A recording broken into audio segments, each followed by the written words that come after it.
জাতিসংঘের বিশেষ দূত ফ্রান্সেসকা আলবানিস তার বিরুদ্ধে নিষেধাজ্ঞা আরোপের মার্কিন সিদ্ধান্তকে প্রত্যাখ্যান করেছেন। তিনি এ সিদ্ধান্তকে জঘন্য বলে অভিহিত করেছেন এবং বলেছেন, গাজায় ইসরায়েলের গণহত্যার বিরুদ্ধে কথা বলার জন্যই তাকে লক্ষ্যবস্তু করা হচ্ছে। বৃহস্পতিবার 10 জুলাই কাতার ভিত্তিক সংবাদ মাধ্যম আল জাজিরার সঙ্গে কথা বলার সময় অধিকৃত ফিলিস্তিনি ভূখণ্ডের জাতিসংঘের বিশেষ দূত হিসেবে দায়িত্ব পালনকারী আলবানিস বলেন, মার্কিন পদক্ষেপে তিনি নীরব থাকবেন না। আলবানিস জোর দিয়ে বলেন, প্রেসিডেন্ট ডোনাল্ড ট্রাম্পের প্রশাসন কর্তৃক আরোপিত শাস্তি তার ন্যায় বিচার এবং আন্তর্জাতিক আইনের প্রতি শ্রদ্ধার প্রচেষ্টা থামাতে পারবে না।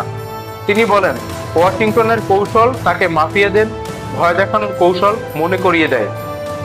তিনি আরো বলেন, মানুষ ভীত হলে এবং এসবের সঙ্গে জড়িত হওয়া বন্ধ করলেই কেবল নিষেধাজ্ঞা কাজ করবে। জাতিসংঘের এই বিশেষ দূত বলেন, আমি সবাইকে মনে করিয়ে দিতে চাই যে এই নিষেধাজ্ঞাগুলো আরোপের কারণ হলো ন্যায় বিচারের সাধনা।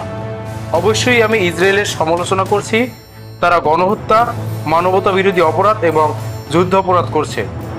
এর আগে গাজায় ফিলিস্তিনিদের উপর ইসরায়েলি নিপীড়নের সমালোচনা ও গণহত্যার নথিপত্র প্রস্তুত করায় জাতিসংঘের বিশেষ দূত আলবানিজের উপর নিষেধাজ্ঞা আরোপ করেছে মার্কিন প্রেসিডেন্ট ডোনাল্ড ট্রাম্পের প্রশাসন। স্থানীয় সময় বুধবার 9 জুলাই মার্কিন পররাষ্ট্রমন্ত্রী মার্কো রুবিও এই নিষেধাজ্ঞার ঘোষণা দেন।